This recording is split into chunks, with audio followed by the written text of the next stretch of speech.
Hi everybody, welcome to the Upsy-Daisy Design video on when and how to use Heat and Bond.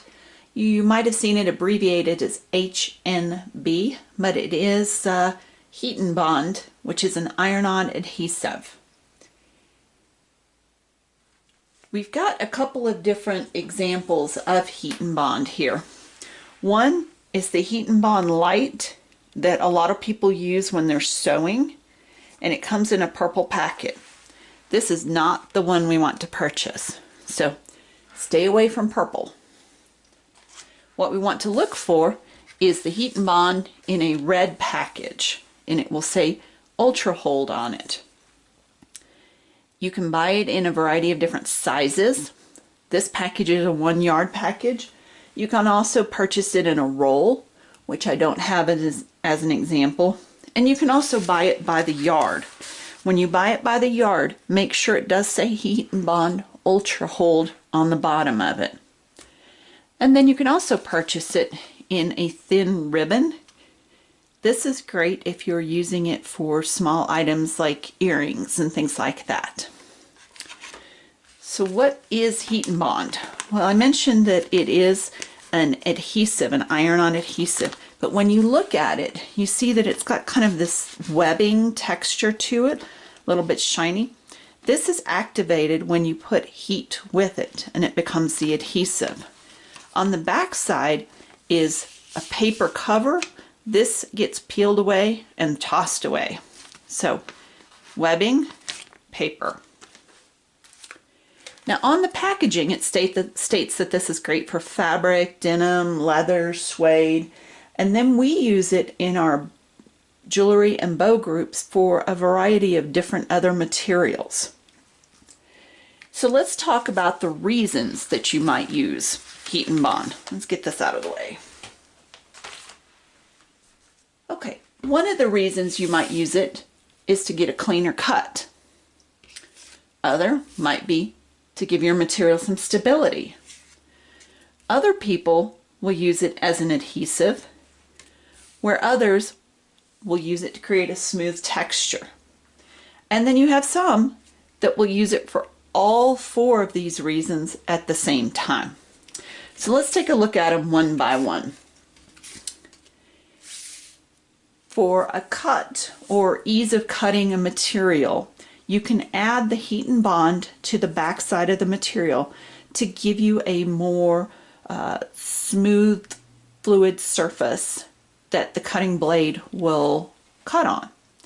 Now, if you're using a cotton type material and you own an Explore machine, you have to use a Heat and Bond type product. By putting it on there, you're creating what they call a bonded fabric. And that bonded fabric will be able to be put through your machine and be cut.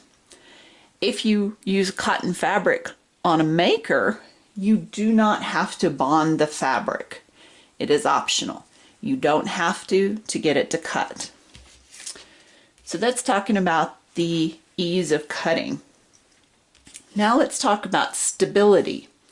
If I don't put Heat and Bond on this cotton material, then you can see how flimsy and how the edges are already starting to fray. And this is a fresh cut. So if I were to use this to put a bow together, that's a sad little bow. So instead, well, let's try not to knock the camera over. Instead, you can use a Heat and Bond, bond it to your fabric, and look how clean of a cut you get, and look how much stability you have in the material itself. So that's a huge improvement. Now, we can also use it as an adhesive. So if you had something that you wanted to make double-sided, instead of using a glue, you could use a Heat and Bond as an adhesive. It also works if you're wanting to attach small details to something else. And in this case, I would want to use another material, attach it to the back of this, so I have even more stability for a bow. Now, With heat and bond, you're only going to attach it to one of the pieces of material. So that's something you need to keep in mind when you're looking at what other material you might want to attach it to. Because you don't want two materials that have to both be bonded to be cut. You want one that is bonded and one that is not. Now let's talk about a smooth texture next.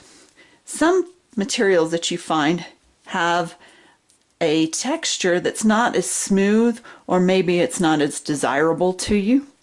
You can actually add the heat and bond by itself to just the back side of the material, and it will give it more of a webbed backing to it.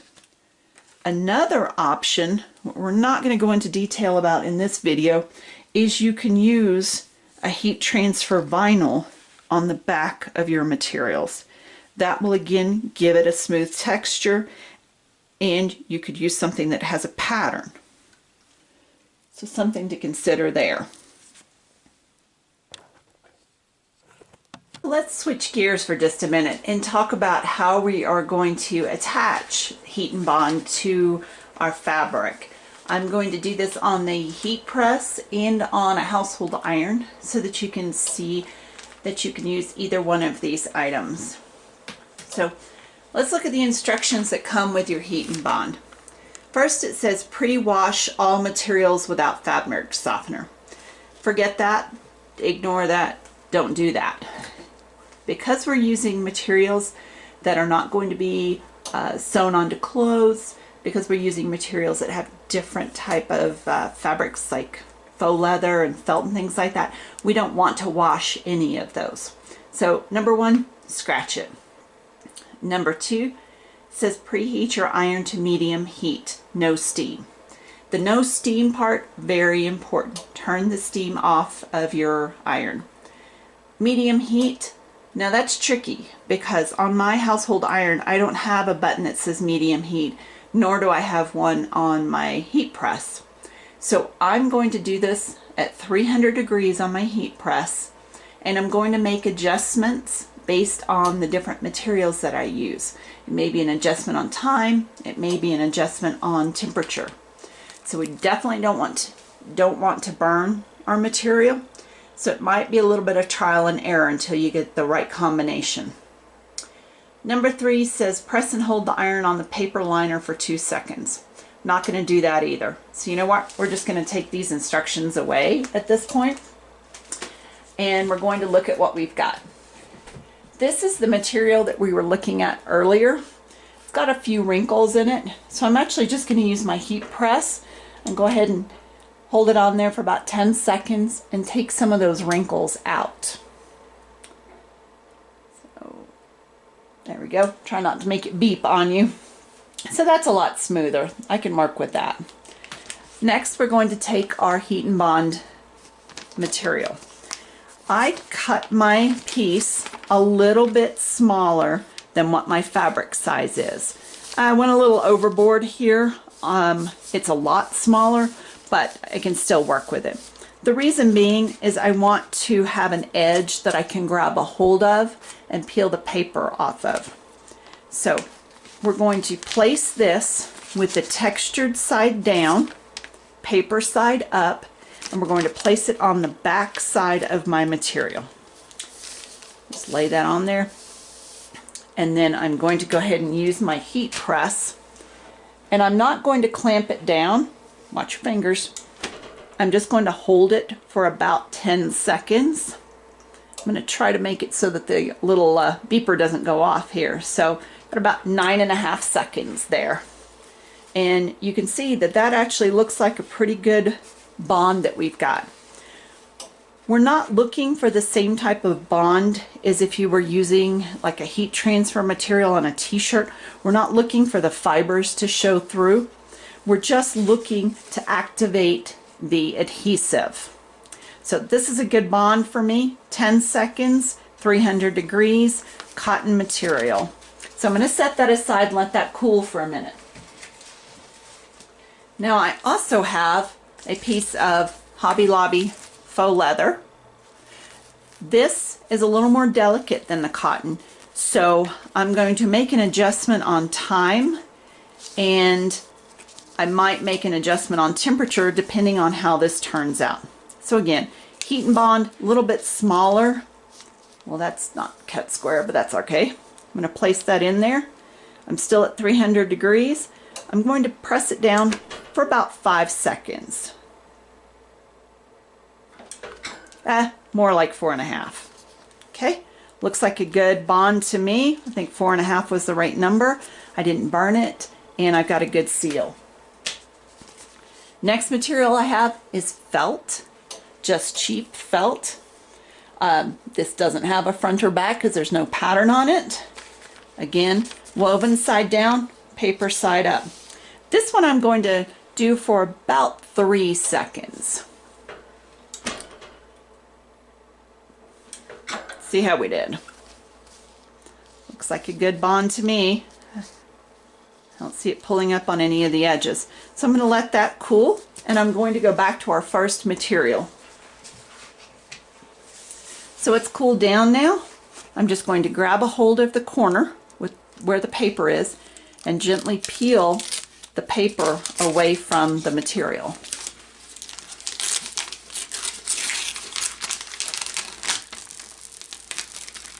Paper is now trash, and I now have, let's get this little piece off, there we go.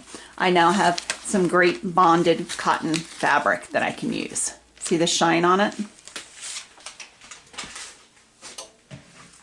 Let's go back to the faux leather. It's cooled down. Let me go ahead and peel the paper off. See how when it goes to the edge, it's a little trickier to pull this paper off? I got it. Okay.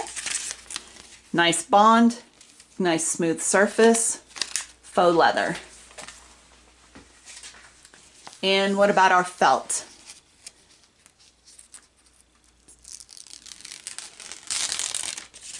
Wonderful. Now we've got 3 pieces of material that we can now cut, and we can use them for stability, for having a nice smooth surface on the back. We've made it easier to cut on our machine, and we also have a surface that if we want to apply something else to the back, we now have an adhesive to it. Now let's talk about using our household iron to apply our heat and bond. I'm going to use the same materials that I just did with the heat press. I've got my iron turned on. I'm going to actually start with a wool silk temperature and adjust from there. Yes, I do have a cotton setting, but I don't want to go that hot just yet. So that's warming up. I'm going to start by ironing my fabric flat again. Just a few little seconds of heat.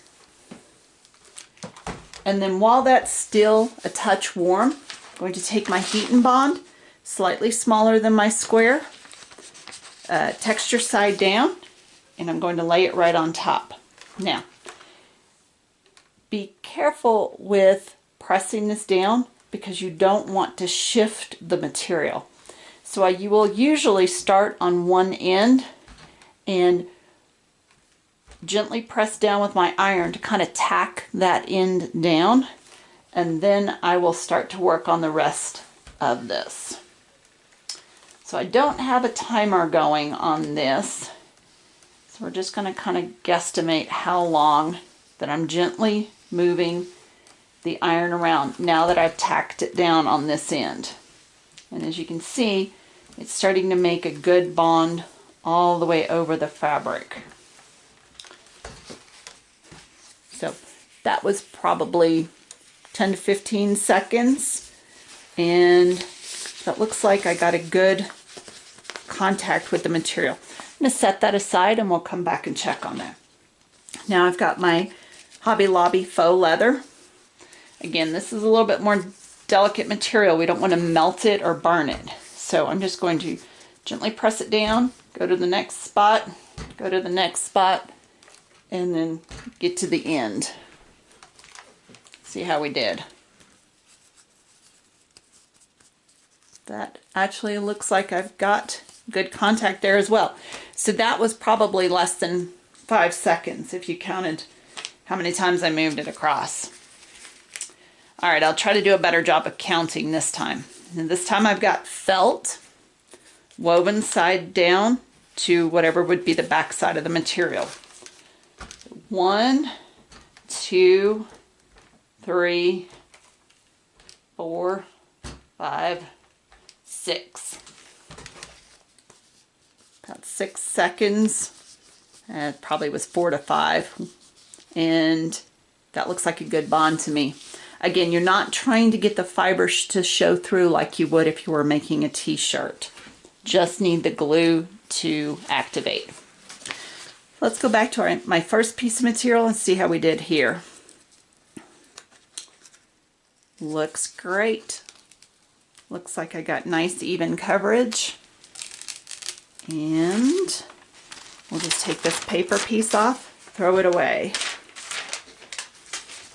Let's go to our Hobby Lobby faux leather, grab the corner, peel it back. Nice coverage. Nice. That's good.